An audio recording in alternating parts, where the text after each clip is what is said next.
उठल्या होत्या जेव्हा त्या सगळीकडच्या वाटा, प्रत्येक मार्गावर मग टोचू लागला काटा.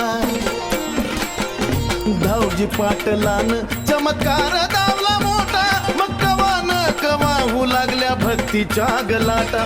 होऊ दे काही ग सोडणार नाही ग, आता होऊ दे काही ग सोडणार नाही ग. दरवर्षी डोंगरी जाईन, तिला शून्यातून उभा केलं काळूबाईन, तिला शून्यातून उभा केलं काळूबाईन.